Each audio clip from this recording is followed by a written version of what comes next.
today. I want people to hear my voice.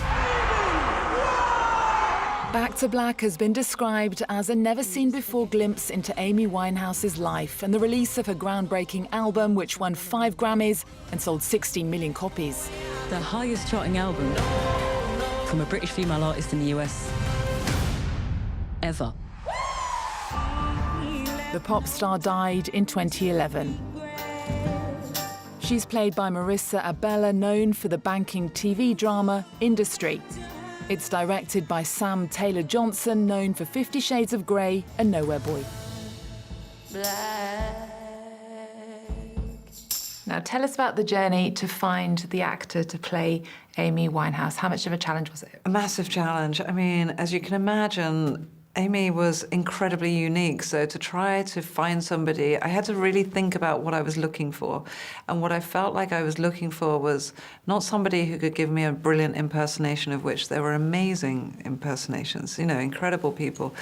I needed somebody who could embody her from the inside, so they could sort of tell the story where we connect emotionally, which is very different from when somebody just looks like somebody. Apparently you were the only person who turned up to the audition not dressed up like Amy Winehouse.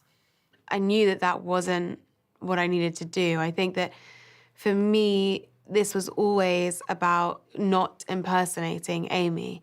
And I think trying to put on hair and eyeliner at that stage would have just led to an impersonation. I think that, you know, I understood that the first thing that Sam needed to be able to see was like whether or not I could feel like Amy.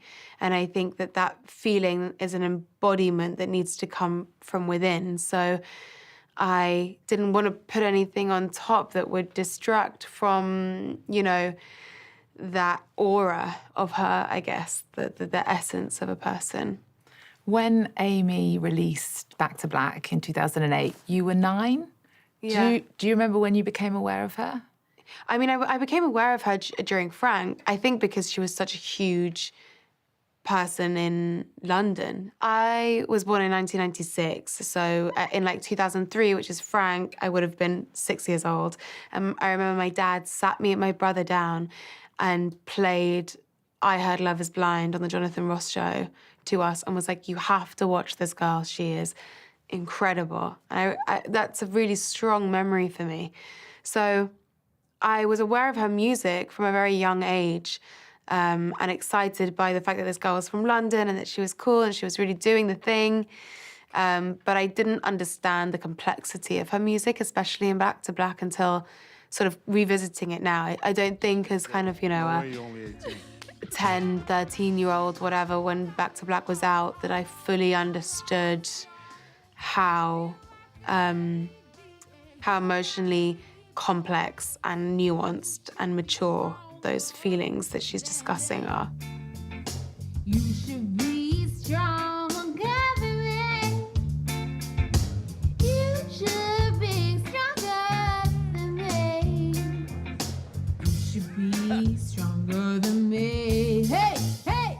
Tell us about Marissa's transformation into Amy, not just the losing weight part, but also the learning how to sing. That sounds like it was pretty tricky. It was, I mean, when I first met her, she said, I can't sing, what are you gonna do?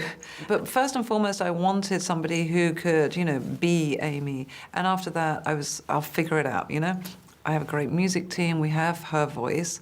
But pretty quickly, Marisa started to work on transforming herself and her voice. And pretty quickly, I could see the transition that she was making. And I had this glimmer of hope, of possibility, like, I think she's going to be able to sing it. And as we progressed, I kept thinking, well, I've still got, you know, obviously Amy's voice, but Amy had recorded it in a studio, you know, and I'm telling a story that's very connected in a different emotional way. So some of the scenes, you know, the music's within it, but Marisa delivers it slightly differently, which helps us understand the story. And that was the way forward. I think I understood once I got the part that, you know, for me it was a choice as an actor. I think this was Amy's mode of expression. This is where Amy felt really comfortable, you know. She was singing on stages from when she was like 14, 15. This is how, I think that, you know, maybe not in her life, but on stage, as an artist, she was quite shy, but when she opened her mouth and sang, she had that kind of, that vulnerability and that power that we register as Amy's. So I needed to know what that felt like. I needed to be able to sing and then not be an emotional disconnect between what I'm feeling as Amy and the story that we're telling. The other challenge was, of course, the weight loss. How did you approach the physical transformation when she sort of descends into addiction and bulimia? I think that it was a really important part of the telling of her story. And what it meant was that we didn't need to do it with words, you know, with scenes where we were talking about what was happening. It was so obvious, and I think that's why the world became obsessed with her image at a point, because it sort of spoke for itself. The world interacts with you very differently when you're a smaller woman, especially. And I really needed, I felt, to undergo that physical transformation. I thought that there wasn't this point in doing all of this kind of like physical work in terms of her mannerisms and her dancing and her singing if I didn't capture that transformation. So, you know, it was a long process, and I wanted to do it as safely as I could with as much help as I could, but it was important. That's my daughter. That's my Amy. I met someone tonight. Stay lucky, Amy. Got an eye for the bad boys. The album Back to Black was inspired by Amy Winehouse's love for her husband Blake Fielder Civil, often blamed for her drug taking. But the director says the only villains she wanted to portray were addiction and media attention. We see Amy in a much softer light than we have in previous films, like the documentary, for example, which was very tragic. It is a tragic story, but in your film we see her falling in love, we see her being witty. Why did you want to show her in a different way? I needed to show her as a real person, you know, multifaceted, and I felt like, you know, we'd sort of picked apart her life. We'd looked at her through the media, with tabloids, documentaries, and I felt like it was time to kind of almost give her agency back, to tell the story through her perspective, so that you're with her and guided by her through her lyrics. So I used her lyrics as my kind of North Star, and that, you know, it's her falling in love, her being savagely sharp and witty. It's her with her friends, with her grandmother in tender moments. It's kind of creating the whole person, because I felt like her life had been kind of eclipsed by the tragedy and the sense of her being a victim. And I just felt like it was important to sort of lift her up again and celebrate her through her music.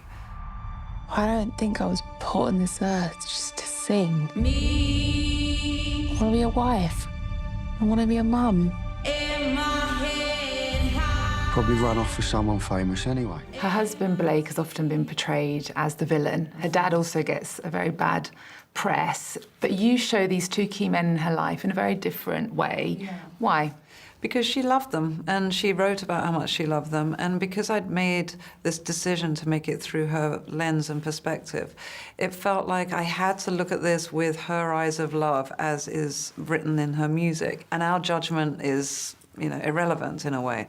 Of course, you know, I still address the fact that there's, you know, moments where her dad says she's fine, she doesn't go to rehab, and moments where we see Blake taking drugs or in prison. So we see all, you know, through our eyes, the bad, but through her eyes, nothing really sort of stopped her loving them.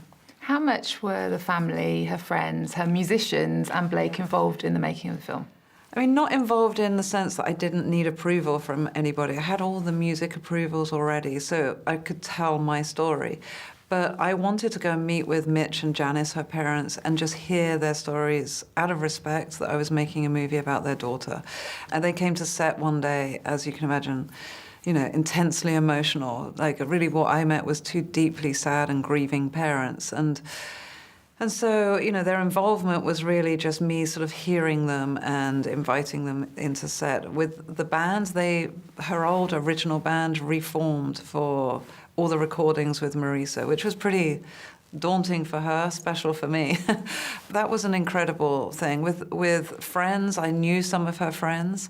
And then with Blake, I never met Blake, because every time we had a meeting scheduled, he would cancer. I felt his anxiety around it. You know, he has a different life, he has a family, but Jack, who plays Blake, spent time with him and, you know, got to know and understand him and sort of, you know, was fearless about playing a role of somebody that people don't necessarily like as well. You're my heartbeat, you're my soul. I love you. And my tears dry. I don't bang out 10 hits by lunch. I need to live my songs. So that's what I'm going to go and do. Ready? You're 27 now, the age that Amy was when she died of alcohol poisoning. What have you learnt from her life? I think I have learned about bravery from Amy, about strength in vulnerability and doing it anyway. It feels like your career is about to explode. You're making a film with Steven Soderbergh with Kate Blanchett called Black Bag. Yes. We'll see you in season 3 of Industry later this year. You had a part in Barbie last year. What have you learnt from Amy as well about protecting yourself when fame comes knocking at your door? You know, Amy's situation was so intense and so singular to Amy. But I think that one of the things I respect most about Amy was that it was always about her work at the beginning, and the further she got away from the work, the more difficult everything became. So I think, if anything, it's just about ensuring that, like, that's always the focus, and that's always the most important thing. And Sam, what do you think Amy Winehouse would have thought of the film? I think she'd be happy that we're now looking at her through her music and not just through the lens of the tragedy, the victim. And I think that the most important thing I feel that people will want to do when they've seen the movie is go home and put the music on. And I think that's what she lived for, was just the music. I've got to make something good out of something bad.